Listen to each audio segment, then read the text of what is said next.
Nuevamente, les doy la bienvenida a todos. Queremos agradecerles por estar acá compartiendo este espacio con nosotros. Desde SEATEC nos hemos dado a la tarea de comenzar a repartir el conocimiento que hemos estado teniendo y almacenando durante todo este tiempo de trayectoria.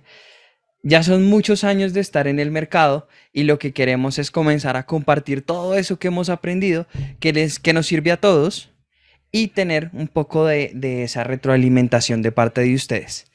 Bienvenidísimos a todos, bienvenidas todas sus preguntas. Esto para nosotros es súper importante.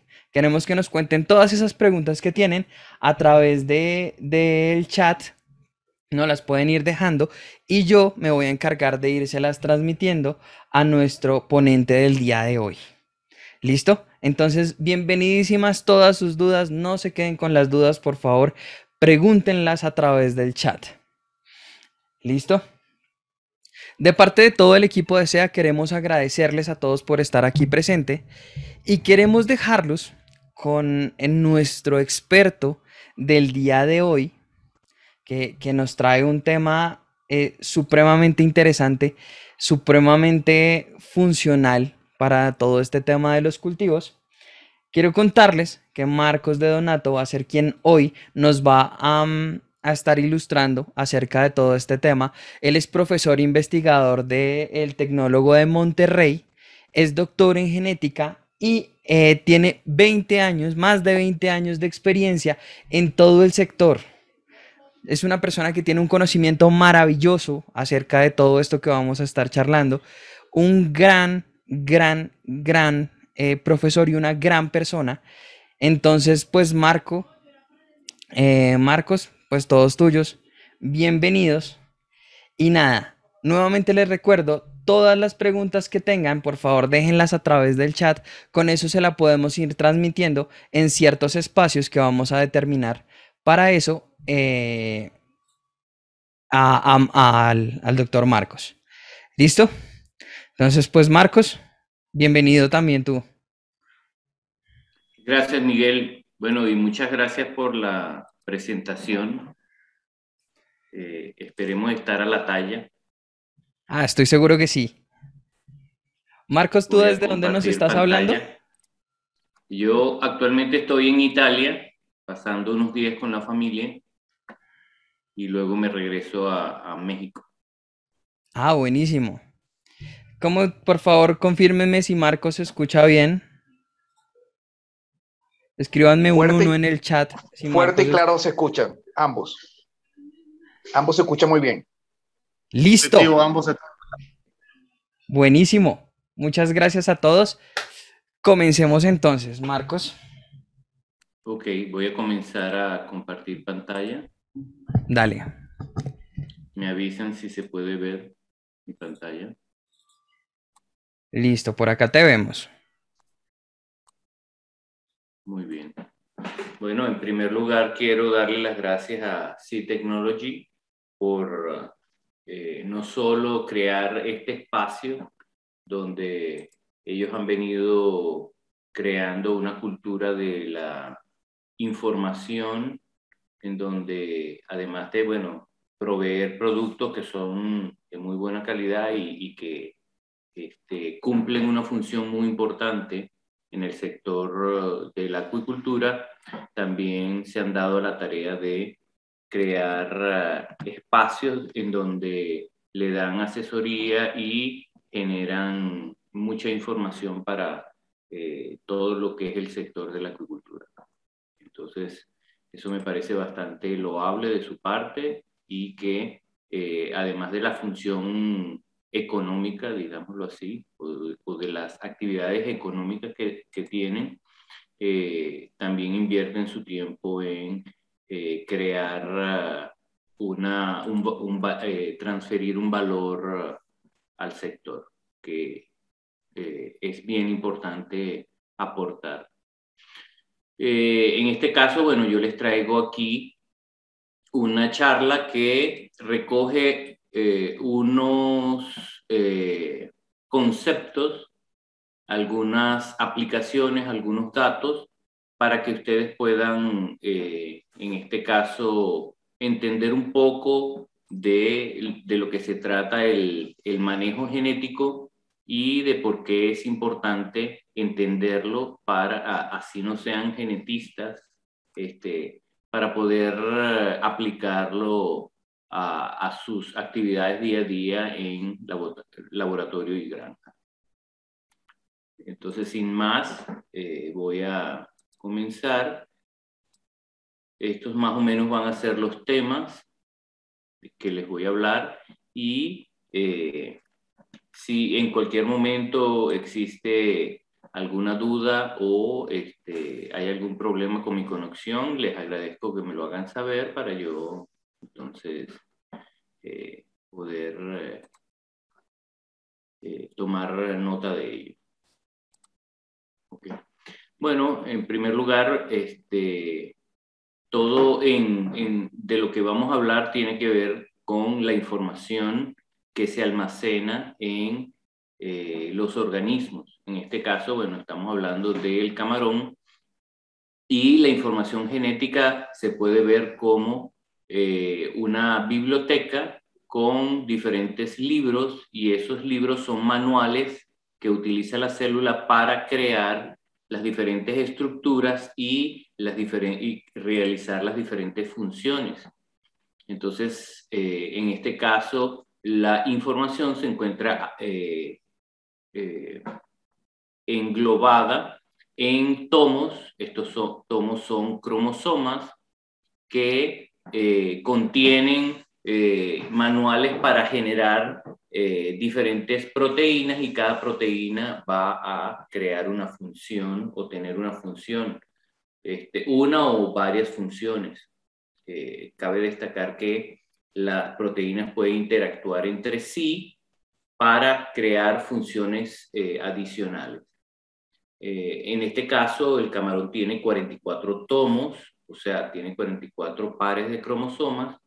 Recuerden que los cromosomas en organismos eucariotas superiores, o sea, animales y plantas, tienen dos pares, o sea, dos copias. Todos nosotros recibimos dos copias. Una copia la recibimos de nuestra madre y la otra copia la recibimos de nuestro padre. Y de esa forma tenemos una especie de backup. ¿Ok?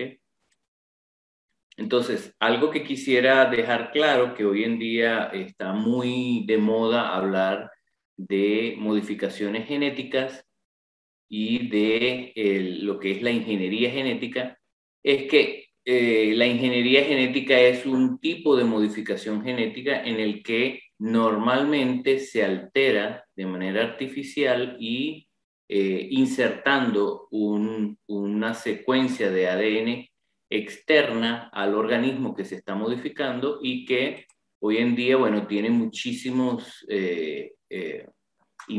va a tener muchísimo impacto y tiene muchísimas implicaciones desde el punto de vista de, podemos decir, desde el punto de vista económico, desde el punto de vista de la ética, en el sentido de que qué información se provee, desde el punto de vista de seguridad, porque hay que cumplir muchas normas para poder asegurar que el nuevo organismo que se está generando es un organismo que no crea ningún problema ni al ambiente ni a los usuarios, ya sea un alimento o ya sea algún otro tipo de organismo. Pero es de lo que vamos a hablar aquí, el mejoramiento genético también es un tipo de modificación genética, solo que siempre se ha visto como una modificación genética clásica, ¿ok? Y esta normalmente se lleva a cabo a través de procesos de cruzamiento. Estos cruzamientos dirigidos y procesos de selección de los organismos que se generan desde el punto de vista de estos cruces, ¿ok? En el caso del mejoramiento genético, ¿verdad? Tenemos dos líneas de información que son dos cromosomas diferentes, ¿verdad?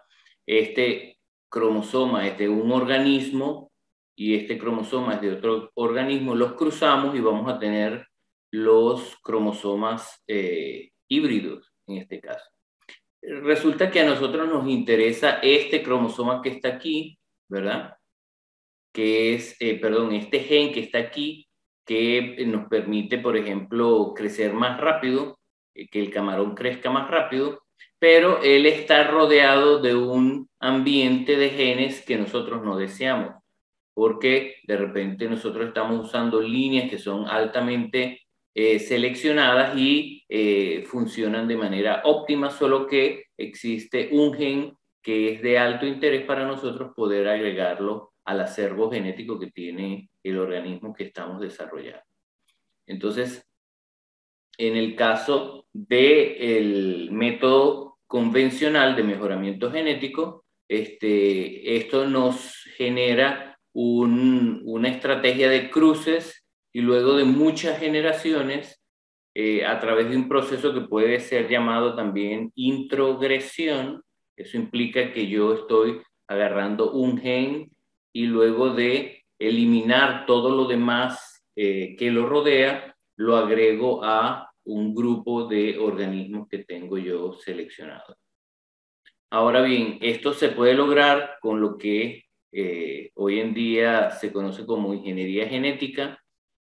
Normalmente se habla de transgénesis y es cuando se está agregando una secuencia de ADN de un organismo totalmente diferente, pero también puede ser cisgénesis, que es de un organismo muy relacionado, que puede ser la misma especie. Por ejemplo, tenemos unos animales que tienen muchas generaciones de selección y están optimizados para el crecimiento, pero que hay algunos animales salvajes del medio ambiente, capturados del medio ambiente, que de repente son resistentes a el virus de la mancha blanca y nosotros necesitamos introducir ese gen en particular y no queremos gastar muchas generaciones haciéndolo, sino que entonces agarramos esa secuencia y la introducimos a través de las técnicas de ingeniería genética en el organismo que estamos interesados. Entonces, en ese caso, como es la misma especie o una especie muy relacionada, hablamos de cisgenes. ¿Sí?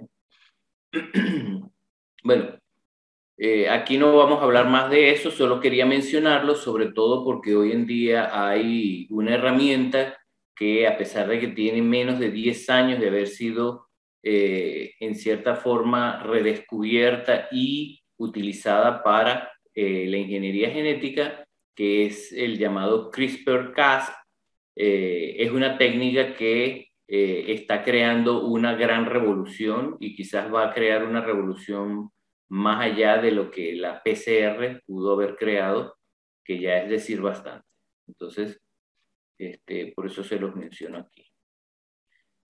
Una de las cosas que quiero que quede clara es la diferencia que hay entre el genotipo y el fenotipo. Es aparente que la mayoría de la gente tiene grabado el concepto del fenotipo como la apariencia externa de un organismo. Sin embargo, el fenotipo es más allá que una apariencia, porque el fenotipo tiene que ver también con estructura molecular, con expresión de proteínas. ¿Okay? Entonces, el fenotipo está afectado por lo que son factores genéticos. Estamos hablando de los genes, de la historia familiar, de las mutaciones. También viene afectado por el ambiente, ya sea temperatura, salinidad, pH, amonio, oxígeno disuelto, etc. La conducta o el estadio, conducta en el sentido de que si es agresivo, qué tipo de alimentación, si tiene los nutrientes necesarios y en presencia de enfermedades. Un organismo que tiene un potencial de alto crecimiento, si es afectado por una enfermedad, seguramente su potencial de alto crecimiento no se va a ver expresado al máximo. Entonces, el fenotipo tiene que ver con la expresión del acervo genético o de las características genéticas que tiene ese organismo, y a diferencia del genotipo, que no se ve directamente afectado por todos estos factores, el fenotipo, que es el resultado de la expresión de estos genes, sí se ve afectado por estos factores. Entonces, en el caso de los genes, sabemos que tenemos dos cromosomas o dos copias de cada uno de los genes que los organismos poseen, y que de esta forma hay una especie de backup, ¿ok? Es una forma de reproducción sexual, implicando que hay un proceso de reducción del número de cromosomas cuando se desarrollan los gametos. Entonces los gametos van a tener la mitad de la carga genética, y cuando un gameto femenino y un gameto masculino se cruzan o se fertilizan, entonces nuevamente se recupera la carga de dos juegos de cromosomas, uno que viene de la madre y otro que viene del padre. Entonces, debido a que esto es así, vamos a tener que para cada gen van a haber dos alelos. Esto implica que los alelos pueden ser los mismos, ¿verdad? En este caso se habla de organismos homocigotos para ese gen en particular, o pueden ser diferentes, y en este caso se habla de organismos heterocigotos para ese gen. Por supuesto que entonces el genoma, que es el conjunto de todos los genes que tiene un organismo, o sea, los 44 volúmenes que tiene en este caso el camarón, es su genoma. Entonces, en estos 44 volúmenes va a tener 44 pares de volúmenes. De modo que si una copia, por alguna razón, en el manual hubo un borrón o algo y no se lee, la célula no puede producir la proteína a partir de esa copia, entonces le queda la otra copia disponible para eso. ¿Okay? Entonces, si vemos el caso del gen A, tenemos que el gen A tiene, en este ejemplo en particular, tiene 3 alelos, ¿verdad? A1, A2 y A3, y que puede tener diferentes combinaciones. Estas combinaciones son A1A1 para un organismo homocigoto del alelo A1, A2A2 para un organismo homocigoto del alelo A2. Puede tener un genotipo A1A2 o A1A3. Y en este caso, estos dos últimos organismos se dice que son heterocigóticos o heterocigotos, porque tienen dos alelos diferentes para ese gen. Ahora, el fenotipo va a venir determinado por la relación o por la interacción que existe entre estos alelos. Si existe dominancia, ¿verdad? El alelo dominante siempre va a generar una característica determinada. Entonces, en este caso, por ejemplo, tenemos que el alelo A1, siempre que esté presente en 1 o 2 copias, va a ser rojo, independiente de si pueda estar presente algún otro alelo. Cuando no hay dominancia, entonces vamos a ver que diferentes combinaciones de alelos van a dar diferentes fenotipos. ¿Okay?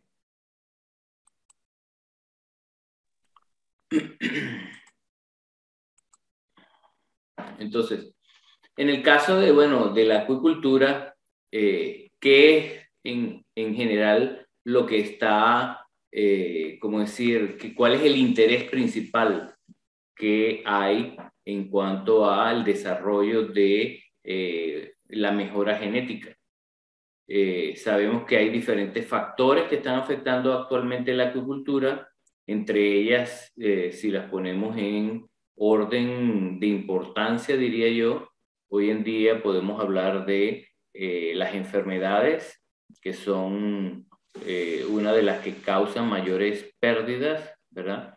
En el caso de posibilidades de mejora, bueno, tenemos que se puede seleccionar organismos que sean ya, si bien no resistentes, pueden ser resistentes, sobre todo en el caso de virus, se puede lograr la resistencia, pero también se puede lograr lo que se conoce hoy en día como tolerancia, que es que, bueno, el organismo puede estar infectado por el patógeno, pero puede sobrellevar esta infección sin mayor problema. Y está aquel término que se le llama resiliencia, que es aquel organismo que, si bien puede llegar a estar infectado, puede llegar a ser infectado, es capaz de eliminar ese patógeno de su organismo y de esa forma recuperarse y seguir con su potencial de crecimiento. En el caso, bueno, de la parte negativa de las enfermedades es las grandes pérdidas, el aumento de costos para tratamiento, para compensar la pérdida de producción, etc.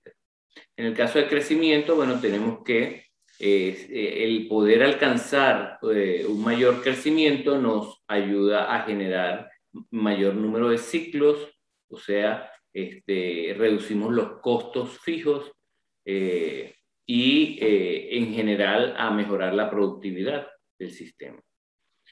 Sin embargo, esto puede tener efectos en el caso de que el crecimiento no sea como el esperado, puede tener un efecto negativo en la supervivencia y también puede llegar a reducir la eficiencia alimenticia.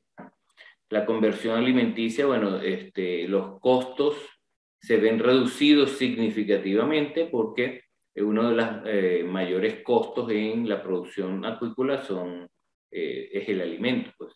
Entonces, esto aumenta la rentabilidad. Sin embargo, hay que tomar en cuenta que hay niveles óptimos de eficiencia alimenticia en donde esta eficiencia permita un óptimo crecimiento, pero también el cumplimiento de las funciones esenciales del organismo, entre ellas, por ejemplo, la inmunidad. Se sabe que cuando hay carencias desde el punto de vista nutricional, uno de los primeros elementos que se afecta es la inmunidad y la capacidad del organismo de responder a infecciones. El cambio climático está creando problemas y oportunidades.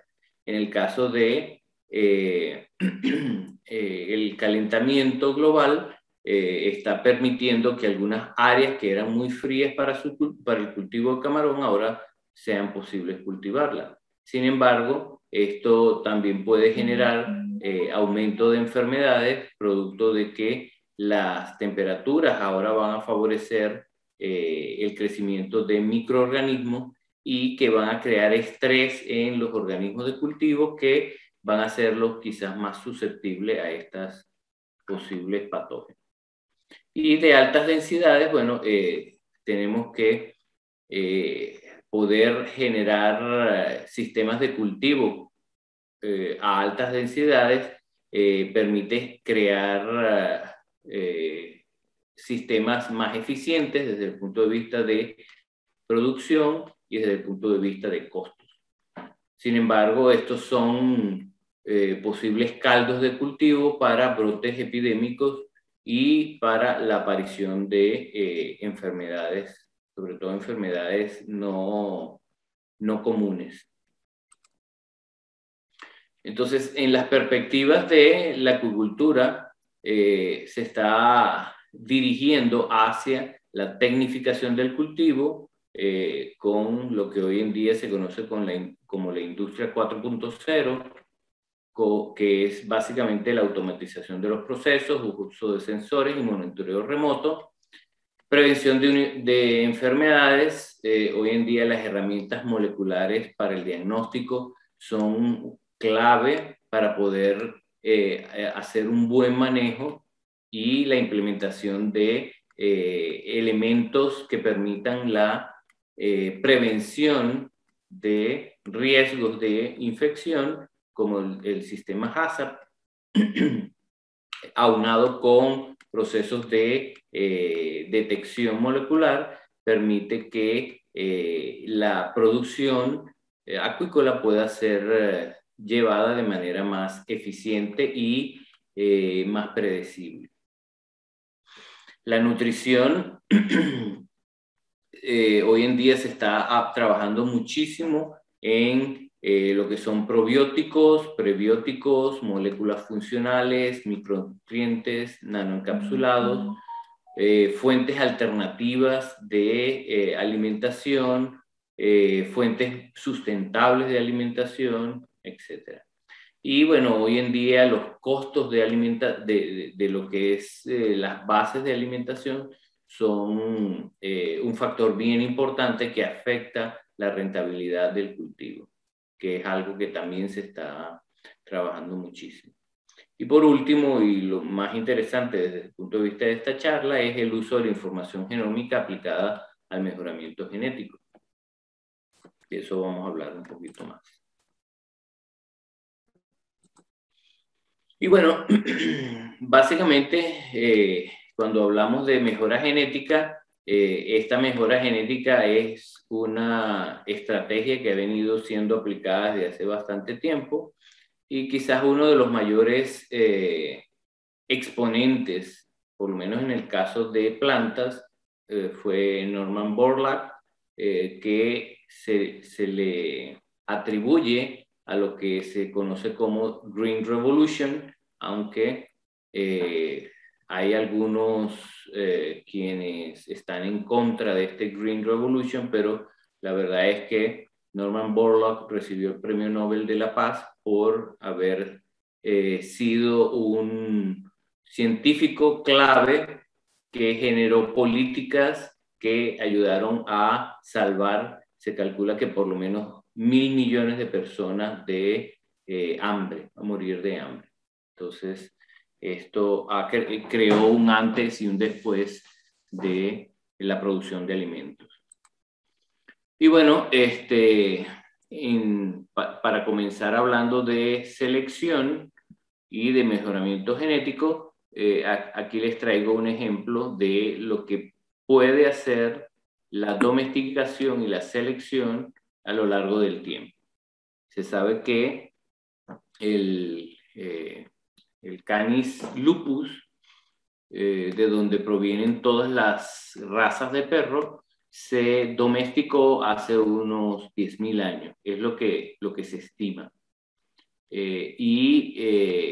Parece haber ocurrido varias veces.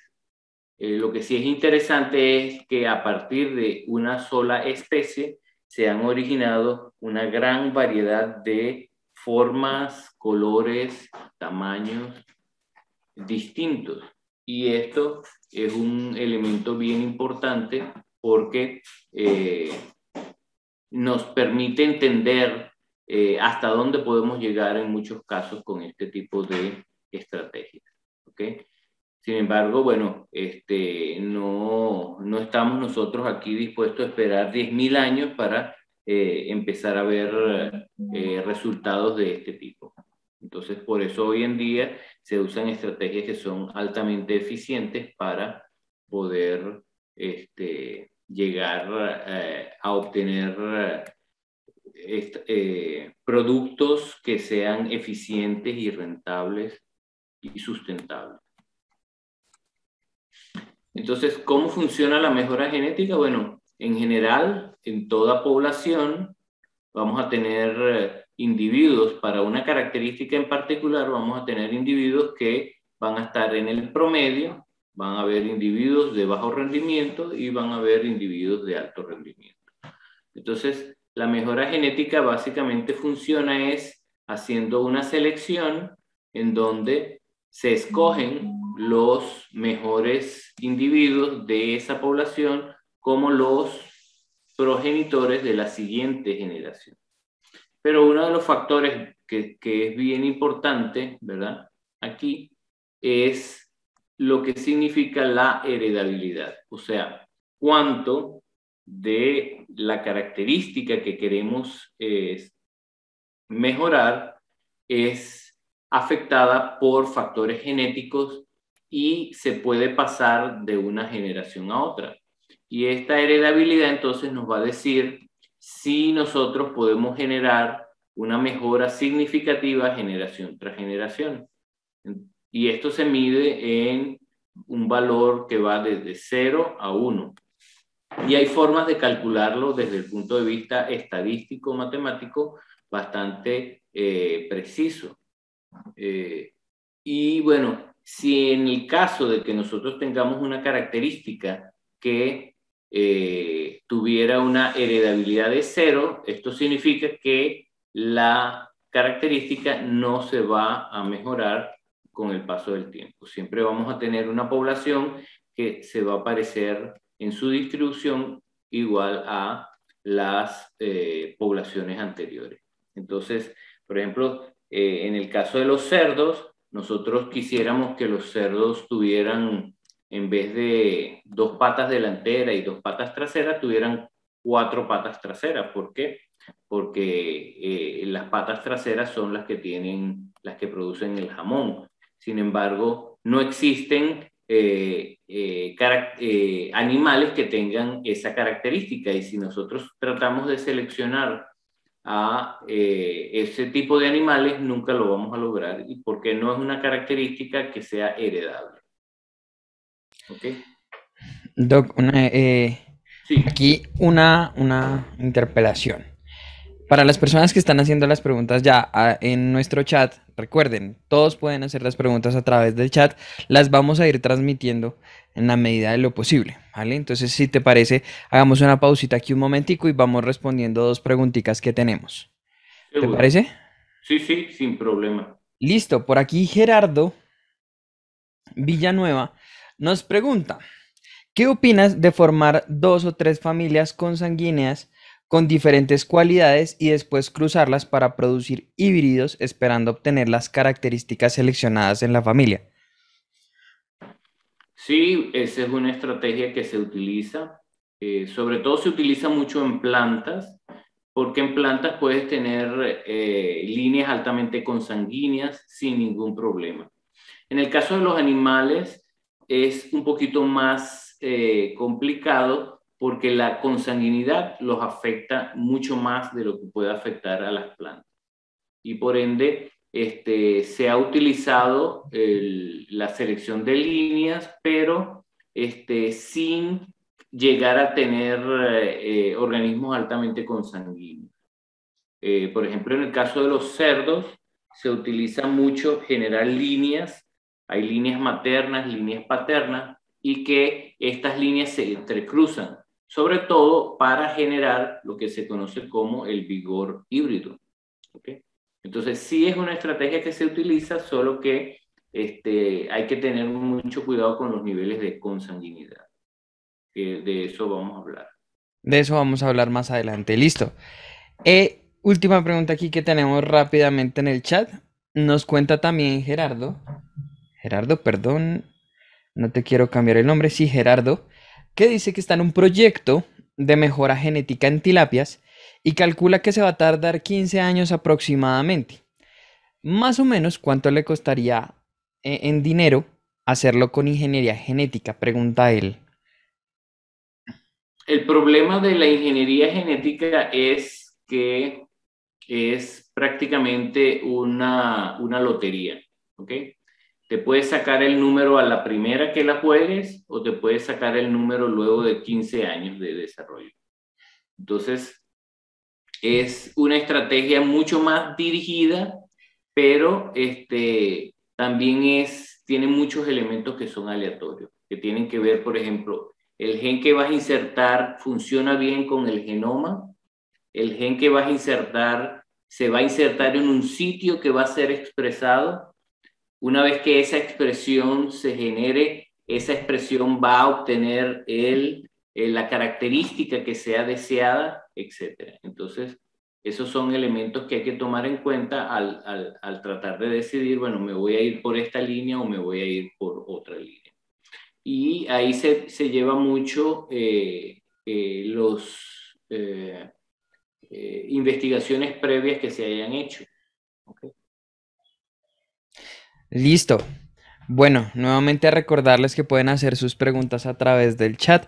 Este es un espacio producido, dispuesto por SEA Technology, donde queremos comenzar a compartir todo este conocimiento. Entonces, doctor, continúe, por favor. Seguro. Bueno, entonces,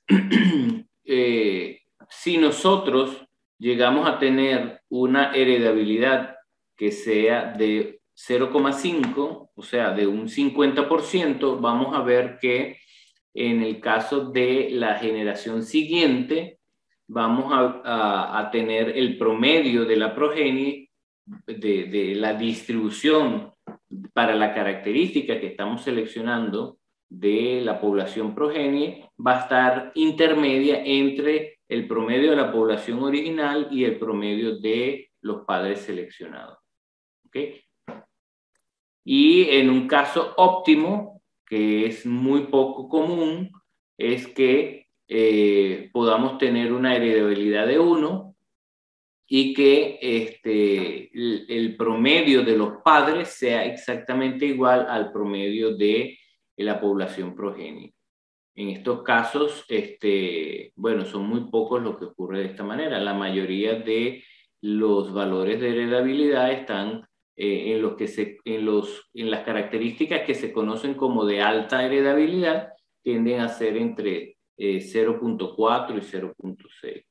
Y los de baja heredabilidad van a ser entre 0.1 a 0.3, más o menos.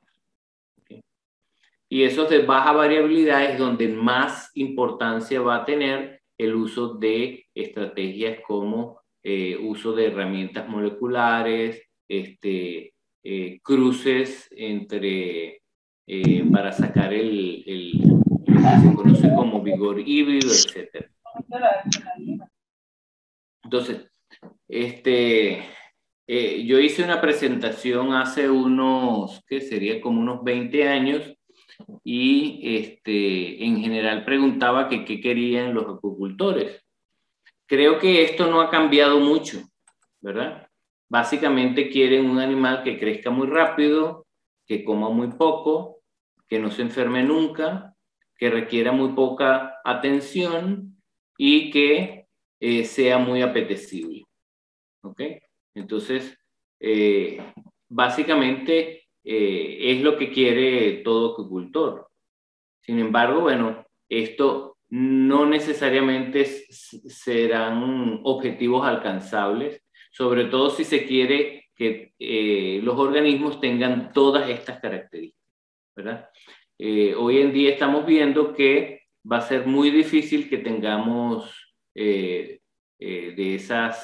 como de esas vestimentas que son de talla única, de que vamos a tener un solo tipo de camarón que va a, cubrir todas estas características que se quiere que tenga el animal que estamos produciendo. ¿Okay? Entonces, si lo llevamos más bien a elementos más, reales o realistas, las características que deseamos tener es que la variabilidad genética se mantenga, y para eso, bueno, hay que hacer un manejo de los cruces que estamos generando, tratando de tener una base amplia, tener un número de organismos que se crucen entre sí, que sea lo suficientemente grande para garantizar un acervo genético muy variado. Además, los programas genéticos necesitan de sistemas de retroalimentación. Normalmente los programas de mejoramiento genético tienen, como decir, limitaciones de espacio, limitaciones de costos, y una de las formas que ellos pueden aumentar la cantidad de información que obtienen de sus sistemas es expandiendo esa base, no solo con la capacidad de producción que tienen los programas de mejoramiento genético, sino distribuyendo a una base mucho más amplia sus animales y en muchos casos son los clientes, y que a su vez estos clientes puedan retroalimentar al sistema y decir, mira, estos animales sí funcionaron, estos animales no tanto, estos tuvieron tal cantidad de sobrevivencia, etc. Y de esa forma poder retroalimentar y ampliar la cantidad de información que se está generando. Y una de las cosas bien importantes es las características que se quieran mejorar, ¿ok? Entonces, una de las cosas que se debe analizar desde un principio, cuáles son los elementos que yo quiero mejorar y cuáles son los elementos que yo quiero que no se deterioren. Porque esto va a ser clave para establecer estas metas en lo que es los planes de mejoramiento genético, ¿ok? Entonces, normalmente estamos hablando de elementos que tienen un impacto en lo que es la eficiencia, lo que es reducción de costos y lo que es la sustentabilidad, ¿ok? Entonces, en el caso de la variabilidad genética, es un elemento bastante importante porque esta variabilidad genética me va a mantener a mi población con un grupo de alelos que me permiten tener un potencial de adaptación a diferentes condiciones.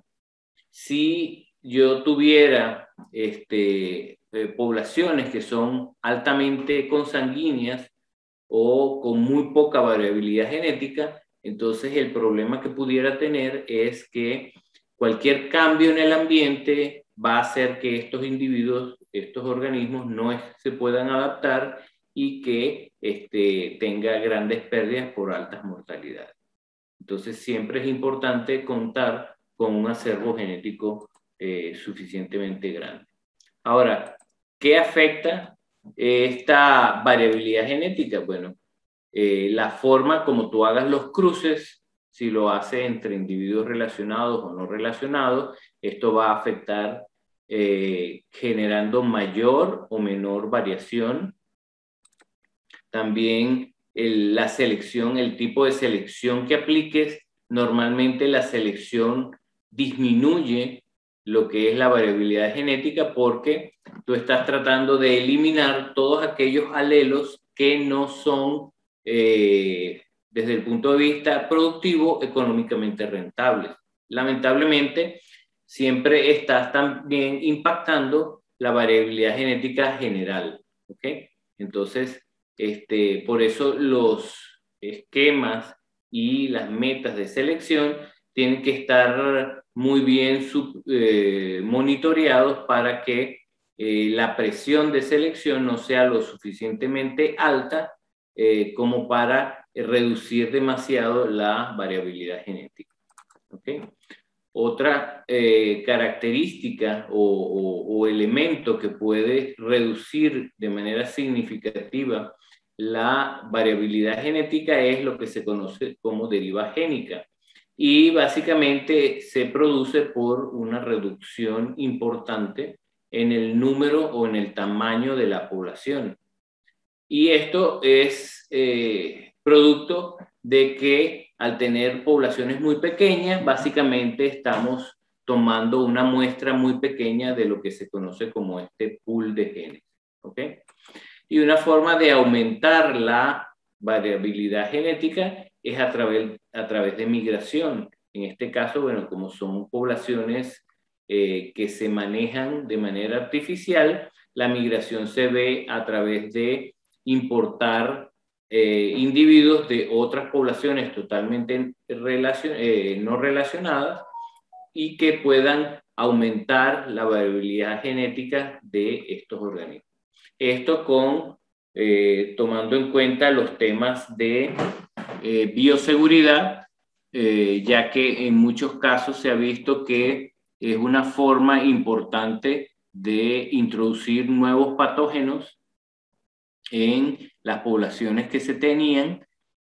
También es importante evaluar el nivel de mejora, porque si tienes animales que tienen un alto crecimiento, por ejemplo, y los vas a cruzar con animales que no crecen tan bien, entonces vas a retroceder en lo que son las características que ya has venido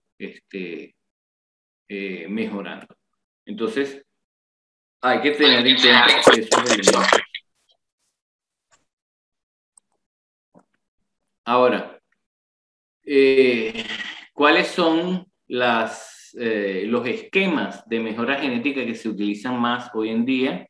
Bueno, la selección masiva, a pesar de que es un esquema de selección muy simple y de que se ha venido usando por muchísimo tiempo, todavía sigue siendo un esquema útil y que se implementa debido a que los costos son muchísimo menores, el manejo es muchísimo menor y es aplicable en diversas condiciones.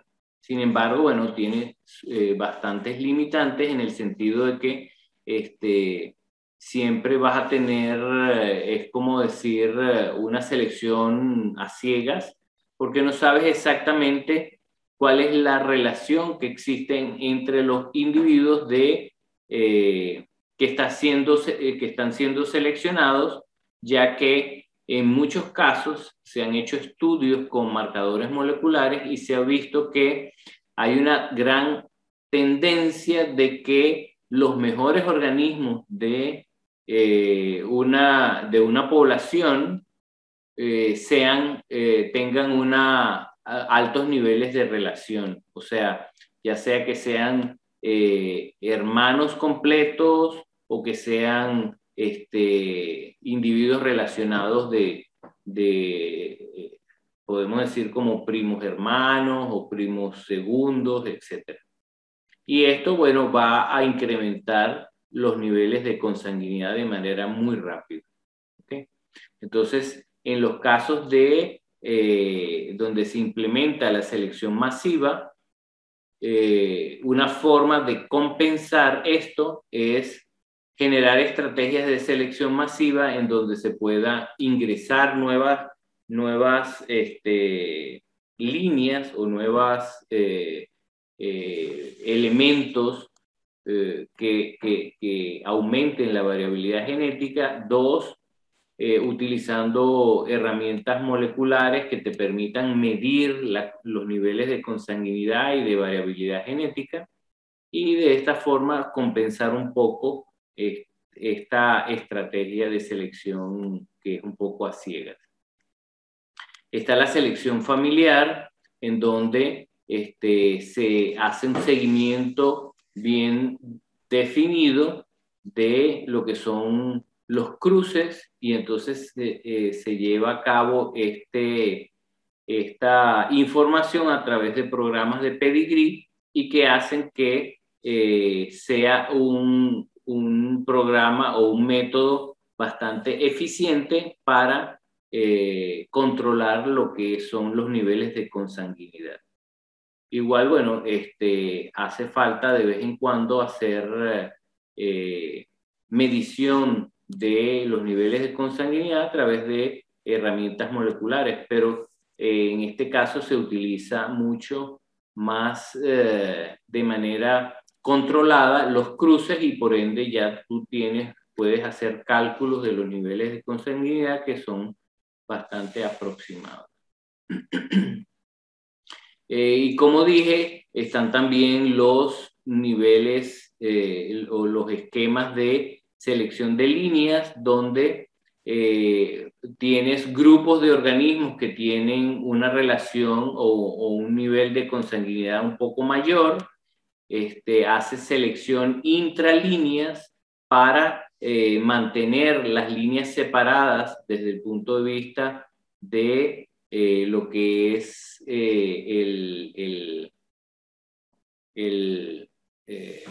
como decir, las líneas genéticas que se llevan en el centro de mejoramiento, pero que luego tú haces cruces entre líneas para generar los animales que se van a utilizar en la producción. Entonces, un poco como se hace en cerdos, como se hace en aves, en donde hay líneas consanguíneas que para producir los animales que van a ser utilizados en producción se cruzan entre estas líneas, y esto tiene varios elementos importantes. Uno es que estás utilizando el vigor híbrido. Recuerden que el vigor híbrido, uno de los casos más ejemplificantes del vigor híbrido es cuando se cruza una yegua con un burro y que se produce una mula.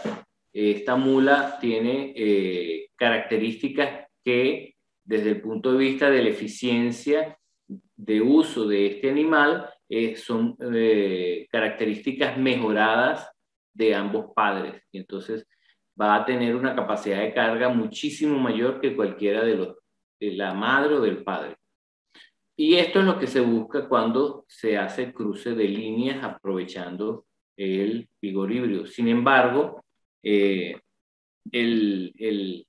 tema aquí es cómo manejar dentro de esas líneas los niveles de consanguinidad. La otra cosa que lo hace muy eficiente, sobre todo en cerdos y aves, es que a las casas genéticas les resulta muy eficiente porque es una forma de asegurar su material genético, ya que ellos, si bien tienen este vigor híbrido en la primera generación, esto se va perdiendo con el tiempo y al final van a obtener individuos que son altamente consanguíneos y que van a tener problemas de productividad.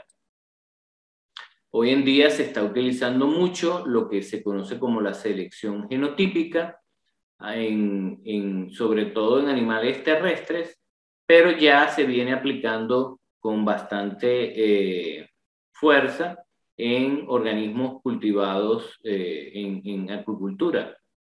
Y para esto se utilizan marcadores moleculares. ¿Okay?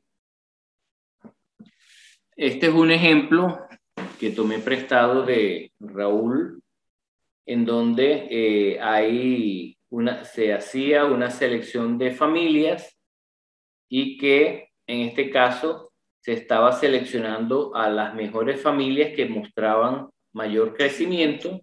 Sin embargo, como pueden ver, en esta línea azul son las familias. Y recién sale la diligencia de exhibir el video.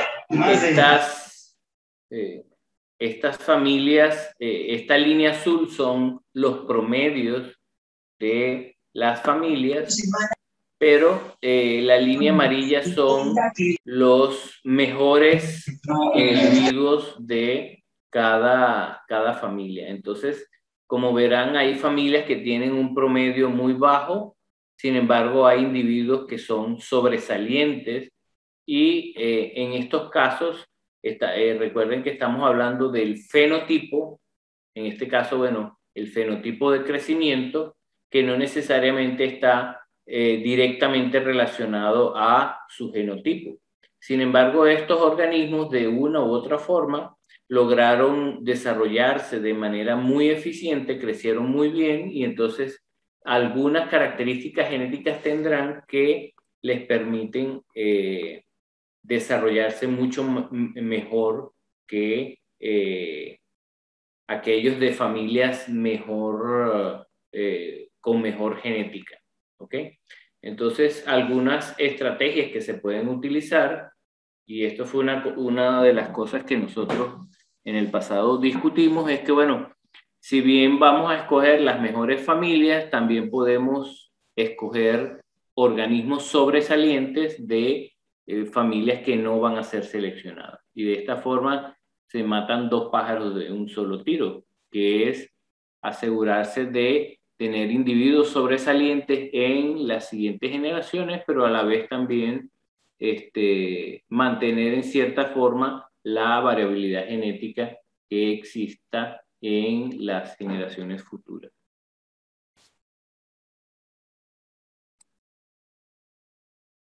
Las características económicamente importantes, entonces, normalmente tienen que ver con el crecimiento, ¿verdad? Ya sea el crecimiento temprano, el crecimiento medio o crecimiento tardío o el crecimiento total.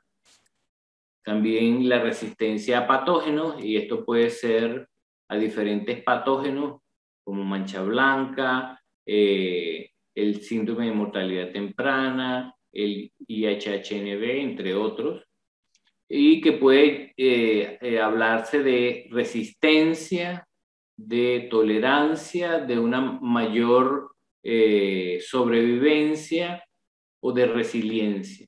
Entonces, dependiendo del tipo de enfermedad y del nivel de la población que se esté obteniendo, se puede utilizar cada uno de estos términos. En el caso de la eficiencia reproductiva, esto es un elemento que hay que tomar mucho en cuenta para que se pueda mejorar, ya que uno de los costos principales en lo que es los programas genéticos para la producción de larvas tiene que ver con la eficiencia reproductiva, que a veces, como comentaba Raúl Ramírez en su charla de manejo de reproductores, a veces tener un montón de hembras en un grupo de reproductores que no está produciendo eleva los costos de manera significativa.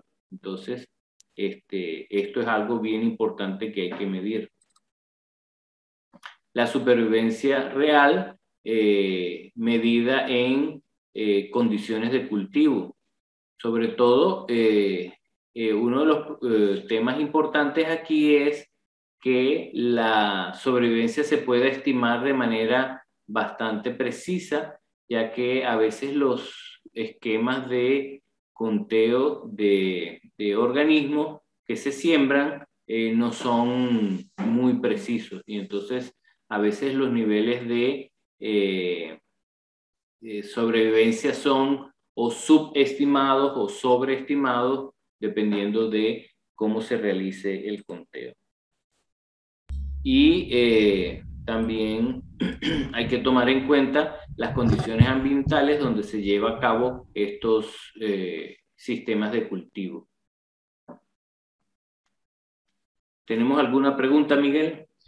Sí, Doc. Bueno, por acá ya tenemos varias preguntas en el chat. Nuevamente Perfecto. recordarles, bienvenidas todas las preguntas al chat. Hermel nos pregunta, ¿cuánto sería el número adecuado o mínimo de familias en los PMG de camarón para mantener una variabilidad genética?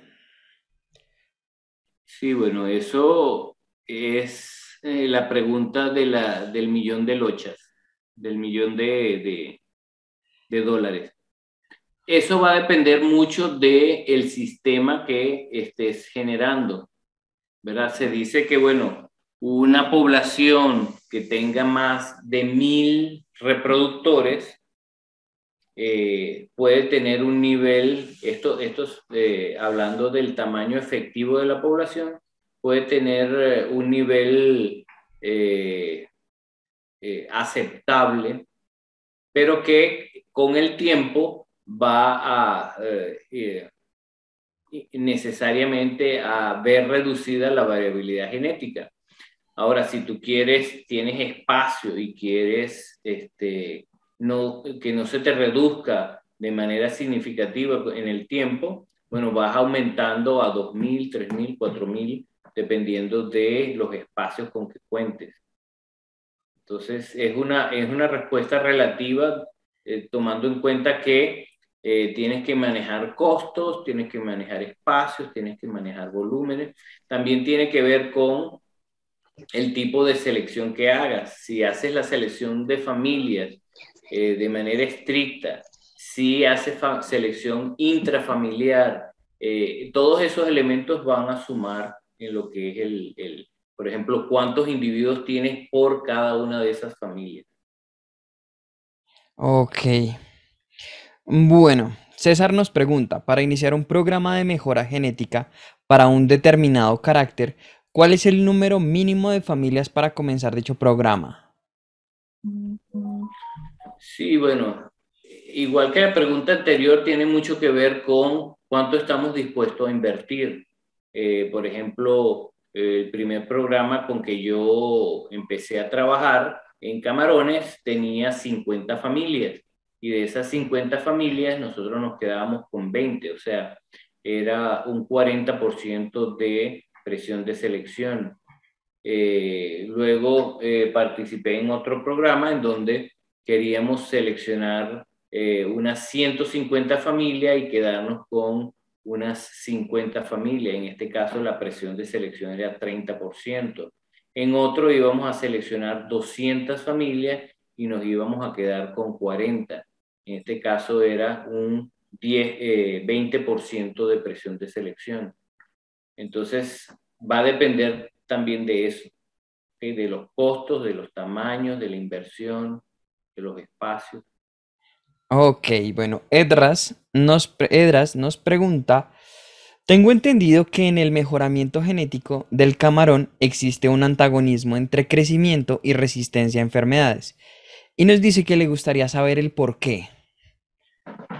Esa pregunta es muy interesante y era una de las cosas que quiero discutir.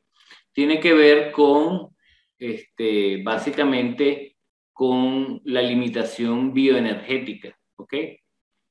Si tú utilizas todo tu potencial energético para crecimiento, significa que el organismo va a descuidar cosas como el estado inmunológico, ¿verdad? Que va a ser basal en el caso de que sea cultivado en condiciones de alta seguridad y que no esté retado por estrés o por patógenos, el animal va a crecer muy bien. Sin embargo, si algún patógeno se cuela por ahí, vamos a ver que la sobrevivencia va a ser baja. Precisamente, ¿por qué? Porque no está dedicando suficiente energía como para tener un sistema inmunológico bastante adecuado.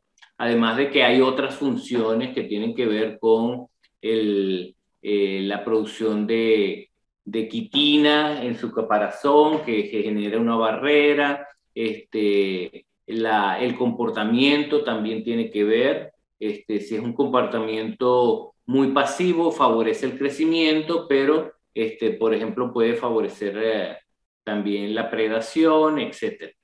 Entonces, la cantidad de energía es limitada. Entonces, si lo pones todo hacia una sola cosa, entonces eso te va a generar lo que se conoce como una correlación, ¿verdad? O una respuesta correlacionada. Entonces, normalmente tiene un efecto negativo en alguna otra característica. Ok. Keylor nos pregunta, ¿en camarones se han realizado investigaciones para poliploidias?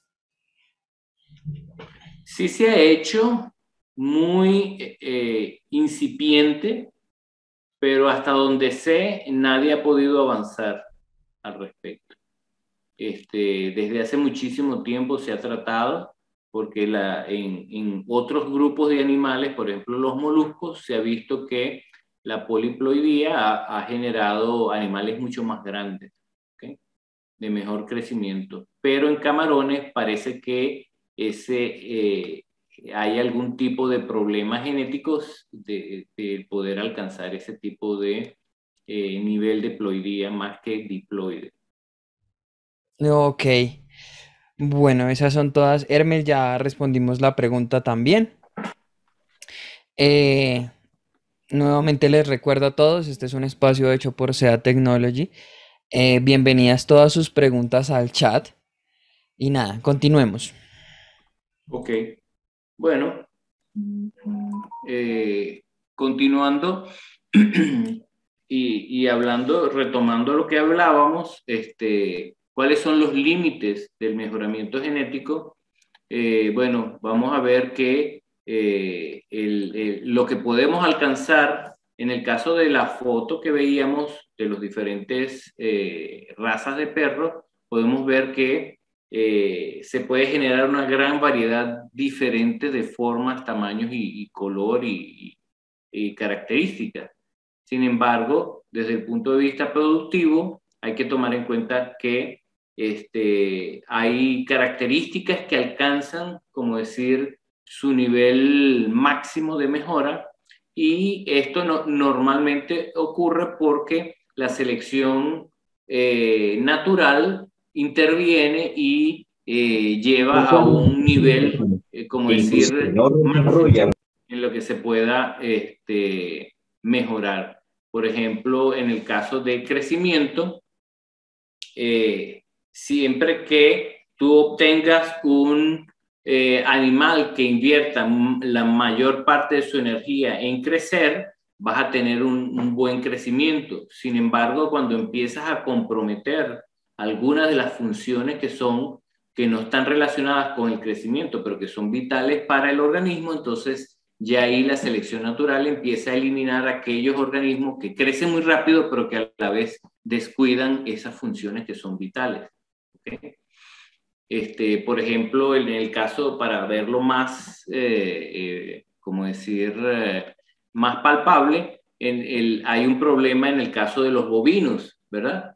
Mientras más grande nace el becerro, más rápido va a crecer, esto está comprobado, más rápido va a crecer y por ende más eficiente va a ser y va a tener una mayor rentabilidad. Sin embargo, al momento del parto, este es un punto crítico en donde vas a tener que invertir más tiempo para ayudar a las vacas a parir, y también vas a tener una mayor mortalidad tanto de vacas como de becerro, porque la selección natural pone un límite de tamaño. Entonces, cuando es demasiado grande, la anatomía de la vaca no permite que pueda salir el becerro. Entonces, hay límites biológicos.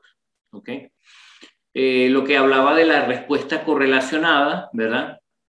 Muchas veces el seleccionar un rasgo puede afectar de manera positiva, puede afectar de manera negativa a otro rasgo. Y esto tiene que ver con las características del rasgo, de los rasgos que están correlacionados. Por ejemplo, lo mismo pasa con las gallinas, ¿verdad? Las gallinas tienen en cierta forma un límite de huevos que pueden poner, porque la cantidad de energía que cada huevo representa para ellas es muy grande. Entonces, si ponen muchos huevos, vamos a ver que el tamaño de estos huevos va a ser menor que aquellas que ponen menos huevos, pero que son más grandes.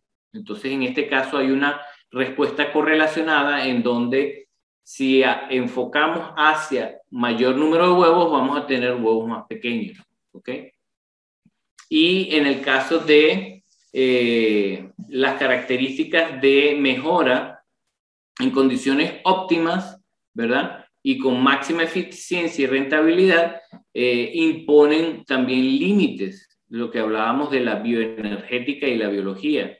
Y estos límites hace que se pueda llegar a un punto determinado.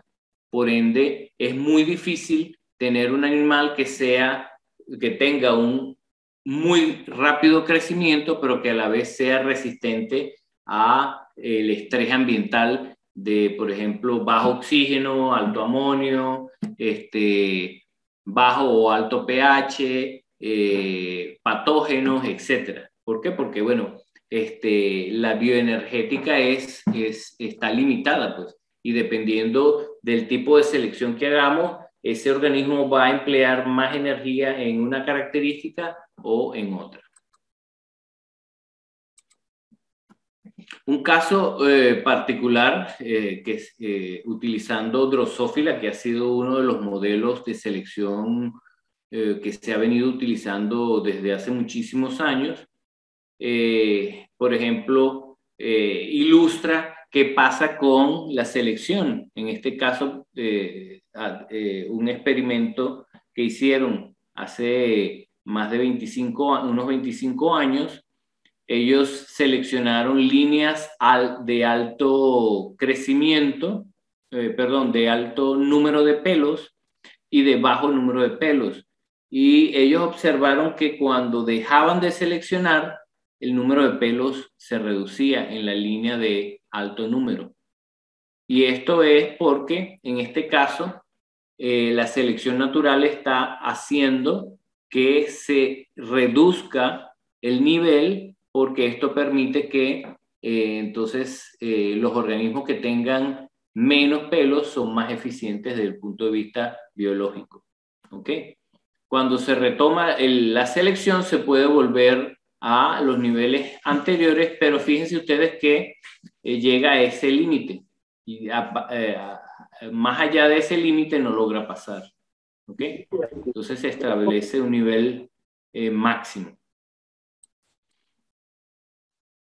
Ahora, algo que hay que tener en cuenta entonces es la población de origen cuando nosotros queremos desarrollar un plan de mejora genética. Entonces tenemos que tomar en cuenta el pool de genes, que sea un pool de genes lo suficientemente amplio para comenzar, como decir, con buen pie y asegurarnos de que esa población tenga un acervo genético que le permita adaptarse a diferentes condiciones, que la variabilidad genética se pueda mantener a futuro utilizando la estrategia que se haya designado, ya sea una selección masal o una selección por familia, etc. Y que la calidad sanitaria sea óptima, porque no se puede comenzar un programa de mejoramiento genético con una población enferma. Si tienes patógenos presentes en la población inicial, bueno, va a ser un problema a lo largo del tema. Normalmente, si tú quieres seleccionar para la resistencia a patógenos, lo que se utiliza normalmente es selección por familias, porque tú puedes, de un cruce, puedes generar un lote que van a ser tu pie de cría, y otro lote que vas a utilizar para retar contra el patógeno y ver qué pasa. Pero esos individuos que han sido retados no regresan a la población de lo que es el mejoramiento genético. Y de esa forma tú mantienes a tu población de mejora genética limpia. ¿Okay? Otra cosa que hay que tomar en cuenta es que uno de los problemas principales en los programas de mejora genética es el efecto del ambiente que tiene sobre la medición de las características. Entonces, es importante que se esté midiendo de manera lo más precisa posible en ambientes lo más homogéneo posible las diferentes características que se midan, ¿verdad? Entonces estamos hablando de que tienes que comparar líneas o familias o individuos que están creciendo a una densidad similar, que tengan suficiente disponibilidad de alimento, porque, por ejemplo, uno de los problemas de la selección masal es que a veces si tú tienes un problema de alimentación, vas a tener organismos que van a crecer mucho más que otros, pero va a ser simplemente un efecto de azar, de que aquellos individuos, si por ejemplo la alimentación es al voleo y no se hace de manera adecuada, aquellos individuos que por casualidad estaban en el sitio adecuado y consiguieron alimento van a crecer mucho más rápido y no va a tener nada que ver con las características genéticas de ese organismo. ¿Okay?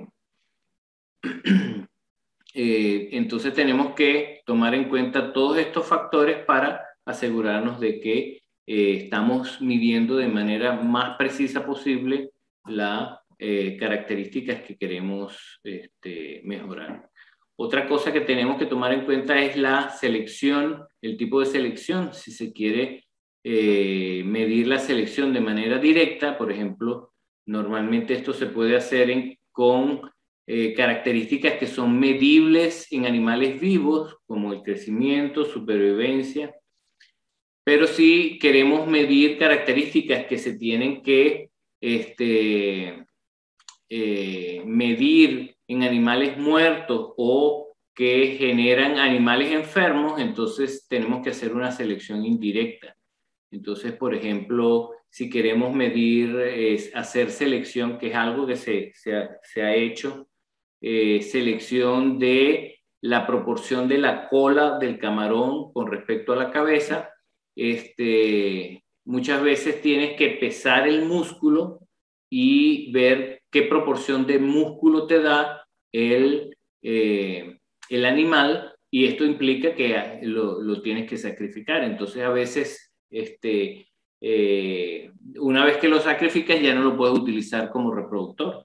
Entonces en este caso tienes que hacer una selección indirecta. Otra cosa que hay que tomar en cuenta es la presión de selección. ¿Cuánta presión voy a aplicar? Porque mientras mayor presión aplique, más rápido voy a mejorar la característica, pero a la vez también voy a aumentar lo que es la consanguinidad, a reducir la variabilidad genética y entonces, por ende, voy a limitar la adaptabilidad de mi población a futuro. En este caso, por ejemplo, les traigo, esto también lo tomé prestado de Raúl Ramírez, una tabla que demuestra cómo el número de animales va a afectar a la fijación de alelos. En este caso no se trata de consanguinidad, sino más bien a un número muy reducido de individuos.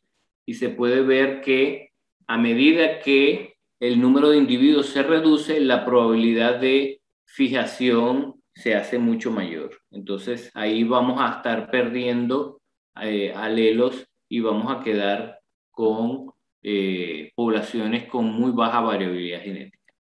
Aquí tenemos un gráfico de qué pasa con las frecuencias de los alelos en la población. Ustedes verán que todas las poblaciones comenzaron de 0.5 y ven cómo varía enormemente y muchos alelos se pierden en el camino. Esto es teniendo 10 individuos por familia.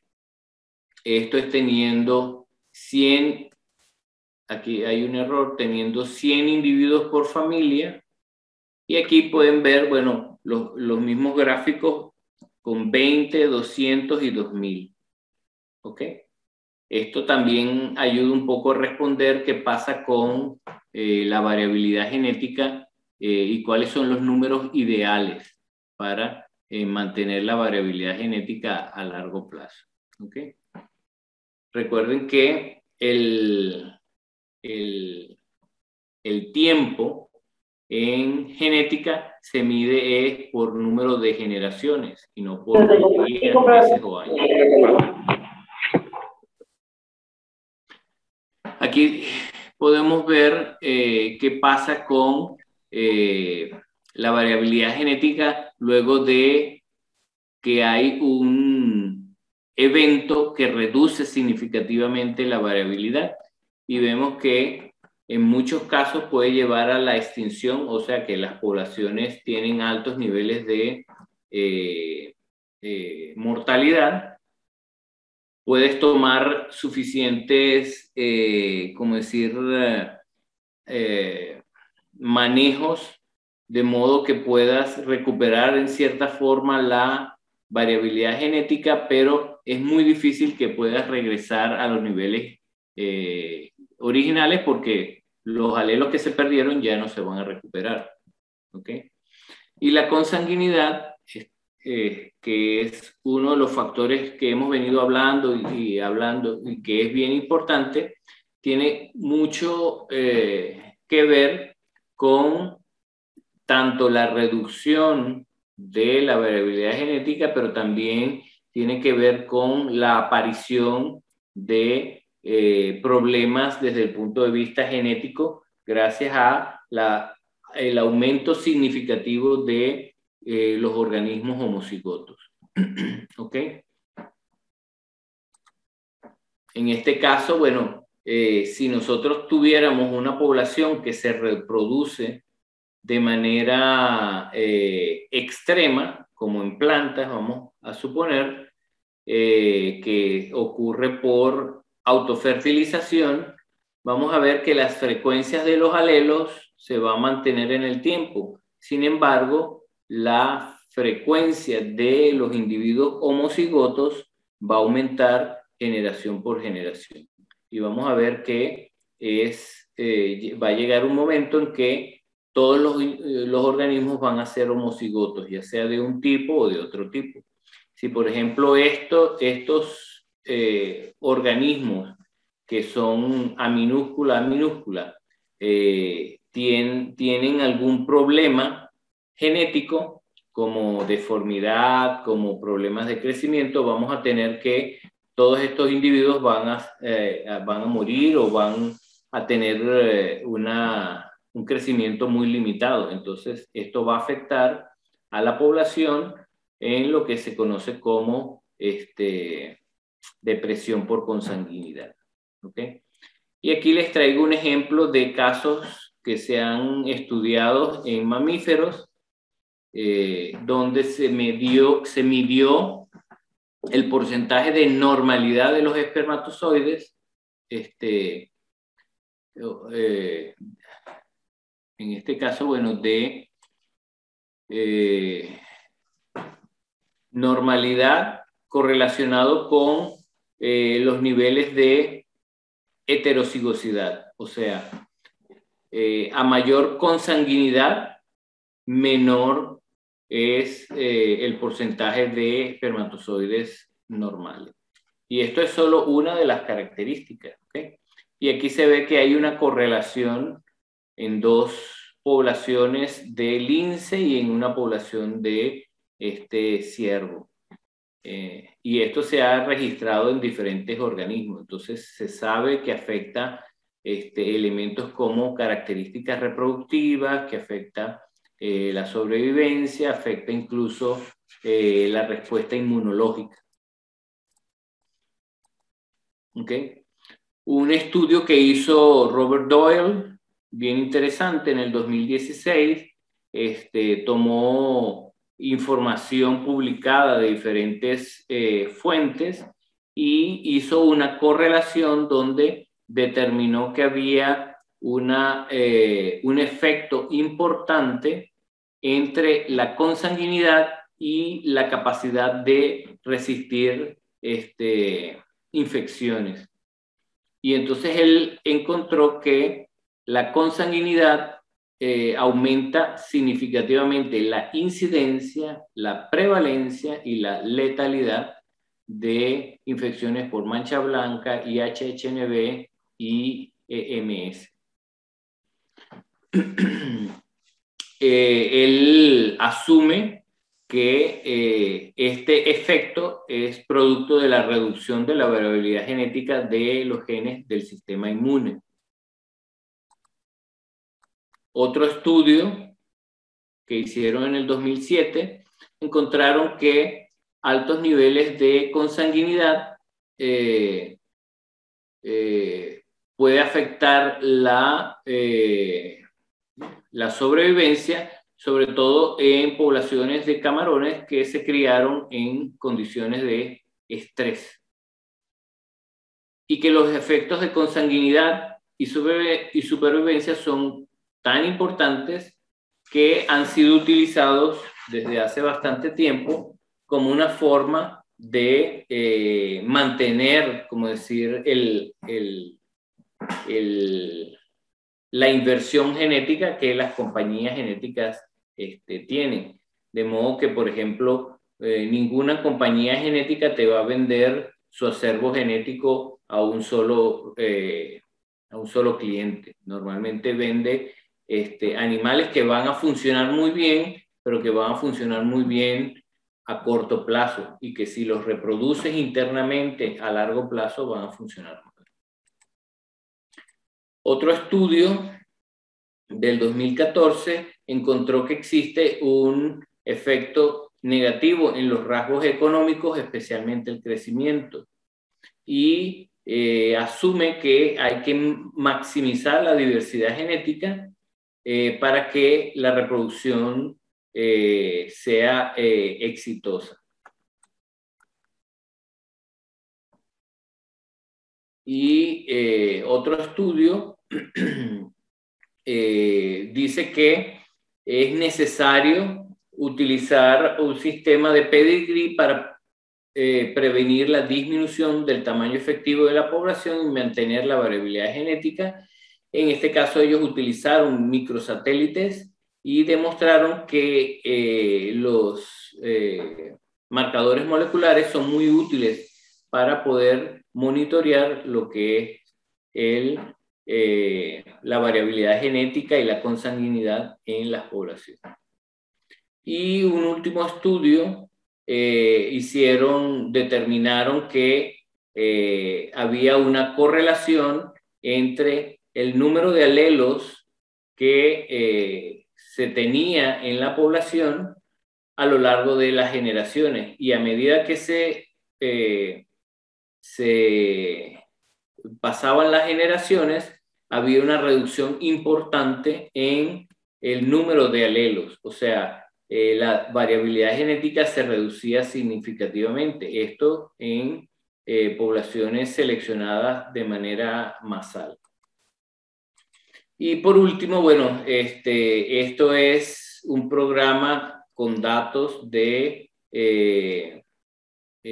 pedigrí, en donde se puede ver los diferentes cruces que se hicieron con diferentes, como decir, familias. Y ustedes pueden ver que, bueno, es información bastante compleja de llevar, sobre todo cuando se maneja un número de familias bastante importante. Entonces, estas fueron las familias fundadoras y a partir de aquí se empezaron a generar los cruces. Y bueno, llega un momento en que es imposible cruzar individuos que no sean relacionados. Y es bastante complejo. Por eso se está utilizando los marcadores moleculares. En este caso, bueno, tenemos un ejemplo de dos poblaciones. Si ustedes ven a simple vista, estas dos poblaciones tienen más o menos la misma cantidad de alelos. Pueden ver, perdón, que tienen alelos A, B, C, D, F y E. En este caso, bueno, esta población tiene dos E y un G, pero cuando nosotros observamos la frecuencia de homocigotos, vemos que esta población tiene un mayor número de homocigotos, ¿verdad? Más de la mitad de los organismos son homocigotos, mientras que aquí menos de un 20% de los organismos son homocigotos.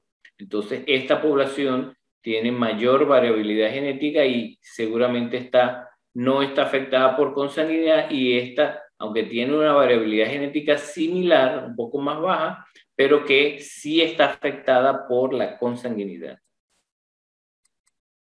Y bueno, una de las cosas que se puede utilizar marcadores moleculares es para hacer lo que se conoce como selección asistida por marcadores. Si, por ejemplo, nosotros identificamos un marcador que permite hacer la selección, en este caso, bueno, el marcador verde nos permite saber qué organismos van a ser resistentes a una determinada condición, enfermedad, y qué individuos van a ser susceptibles. Nosotros, en vez de esperar que el organismo crezca y demuestre esa característica, simplemente seleccionamos a través del marcador.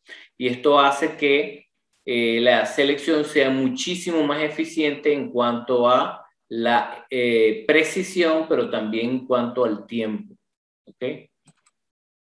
Ahora, esto se hace tratando de encontrar marcadores que estén muy cerca y que estén alineados con el gen o los genes que estén generando este tipo de características, ¿verdad? Sin embargo, hay que tomar en cuenta que mientras mayor sea el número de puntos de referencia que tengamos en el genoma, mejor va a ser la capacidad que vamos a tener de encontrar los genes que estamos buscando, porque esto va a hacer que tengamos, como decir, una mayor visión de todo lo que está ocurriendo en el genoma. ¿Okay? Y por eso hoy en día se utilizan marcadores moleculares que son que se pueden utilizar a gran escala, como son los SNPs. Estos SNPs están distribuidos a todo el genoma y nosotros podemos escoger qué cantidad de marcadores podemos utilizar para nuestro beneficio. Y aquí les muestro, ya para terminar, dos estudios en donde se demuestra que hay genes que están siendo detectados por estos marcadores de SNPs. En este caso, por ejemplo, se trabajó con 522 animales en donde buscaron o genotipificaron 23.000 SNPs que están distribuidos por todo el genoma y encontraron puntos en el genoma en donde hay genes que están contribuyendo para un mayor crecimiento. Y este es en otro caso. Aquí genotipificaron 650 animales y para 6.146 SNPs. Y entonces también detectaron elementos o marcadores que están cerca de genes que están demostrando que están afectando la longitud del cuerpo, en este caso. Detectaron aquí en este estudio que habían dos genes que están muy relacionados o que son los que producen un efecto bastante importante en el crecimiento.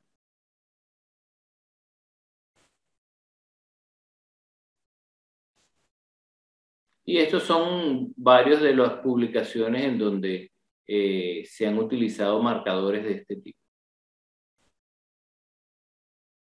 Y bueno, hasta aquí. ¿Alguna otra duda? Bueno, bienvenidas las últimas preguntas. Muchas gracias, Marcos, doctor Marcos, por esa ponencia. Está muy, muy interesante todo este tema. Quiero irles contando a las personas mientras nos van llegando las últimas preguntas, que ya nos pueden visitar en nuestro portal web, en nuestro sitio web, en donde van a encontrar los productos, van a encontrar recursos adicionales que pueden utilizar, sitios de consulta hecho por expertos también en varios temas relacionados con la acuicultura. ¿Listo? Por otra parte, quiero contarles, aquí les estoy dejando un link de WhatsApp para que vayan y nos cuenten sus proyectos de acuicultura, para que vayan y nos cuenten en qué estado están, en qué les podemos colaborar. Nosotros dentro de SEA Technology tenemos muy buena tecnología para aportar a todas esas líneas de cultivos y todo esto que ustedes puedan necesitar, cosas como enfermedades en nutrición, bueno, entre otros muchos productos. Bienvenidos a todos a que nos escriban, nos cuenten cuáles son esos proyectos para que podamos asesorarlos y acompañarlos a llevar a feliz término todo ese cultivo. ¿Listo? Por acá nos agradecen, te mandan felicitaciones. Arnoldo dice felicitaciones al doctor Marcos de Donato. César Cruz dice muchas gracias por el evento. Hermes dice muchas gracias. Argerins nos aplaude. Y Arnoldo, nuevamente gracias a los organizadores. Vayan y visiten. Nuevamente voy a postear aquí los links para que vayan y nos visiten en nuestra página y nos escriban todos esos proyectos. Cuéntenos qué proyectos tienen para que podamos asesorarlos de la mejor manera posible. Estén en donde estén, llegamos a todas partes. Afortunadamente tenemos una capacidad logística muy interesante para todos ustedes. Bueno, por acá nos dice Jaime que muchas gracias y manda saludos. John, saludos desde Perú. Pedro nos dice felicidades, muchas felicidades y muchas gracias por compartir sus conocimientos. Saludos. Hermel, muchas gracias al doctor y a todos los organizadores. Muchos saludos. Berta nos da muchas gracias también. Entonces, muchísimas gracias a todos por hacer parte de estos espacios. Lo que queremos es comenzar a cultivar ese conocimiento en todos. Gerardo nos dice felicitaciones por su programa y mi agradecimiento al doctor de Donato por compartir su conocimiento. Argenis desde Brasil nos aplaude. Gabriela nos dice que gracias. Listo. Entonces, nuevamente les repito, visítenos en nuestro sitio web. Estamos diseñándolo para ustedes, para quienes en realidad están cerca de esta comunidad que estamos generando. Y nada, muchísimas gracias a todos por participar en este espacio. Bienvenidos la próxima vez. Vamos a estarlo publicando por el sitio web. Vamos a tener un webinar acerca de pruebas PCR, de cómo podemos hacerlas, de cuál es el procedimiento real para hacerlas. Claro, Raúl, puedes preguntar vía micrófono. Mientras tanto, vamos a tener ese webinar próximamente. Suscríbanse, lo van a encontrar en el sitio web. Vamos a hablar de pruebas PCR, la importancia que tienen estas pruebas.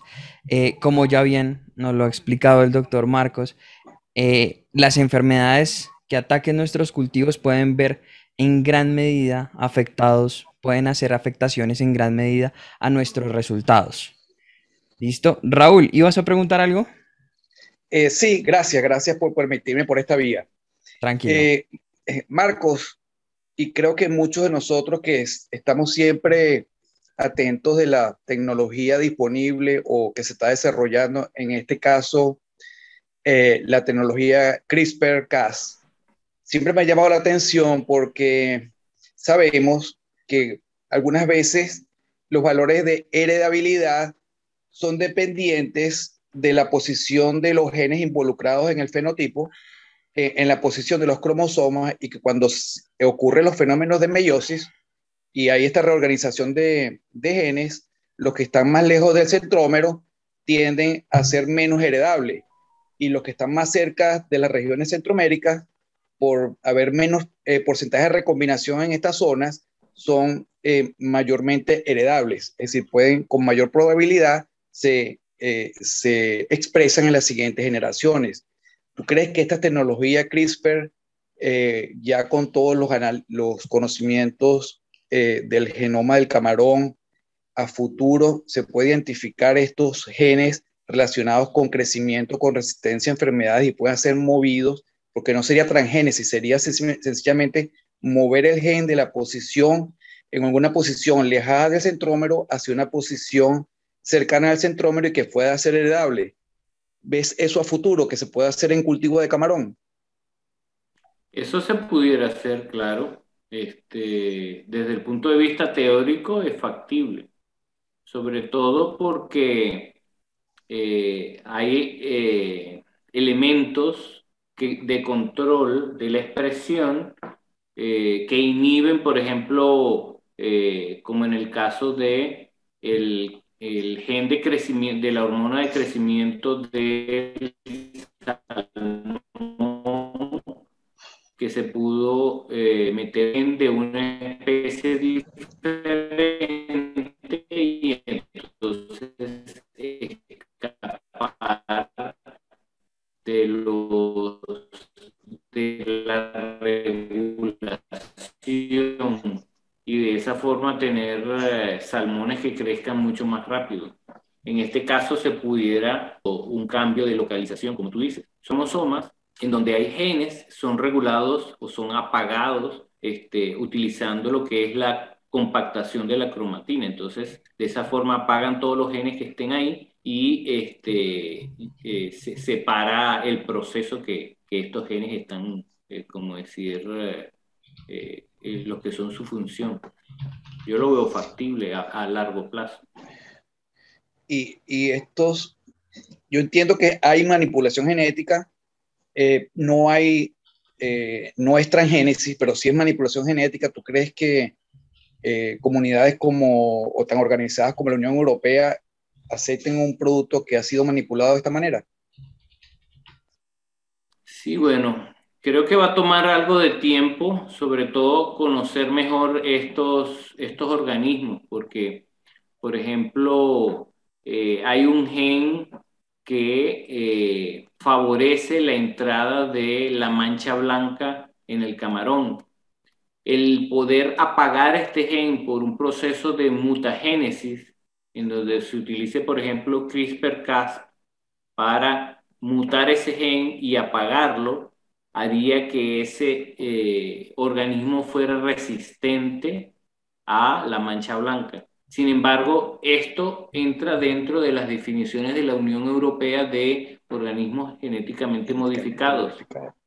Sí. A pesar de que básicamente es un proceso que se ha venido usando desde hace mucho tiempo, pero de manera más aleatoria. Imagínate que muchas plantas que se cultivan hoy en día fueron bombardeados con rayos gamma, con radiación gamma, para generar mutaciones y de esa forma obtener variantes que nosotros comemos hoy en día. Entonces tú dirías, bueno, si lo hicimos de esa forma, que es básicamente utilizando radiación que es peligrosa y sin ningún tipo de control, ¿por qué CRISPR-Cas no podría usarse ya que es de manera tan controlada y con tanta precisión? Pero bueno, eso ya queda de manos de los políticos.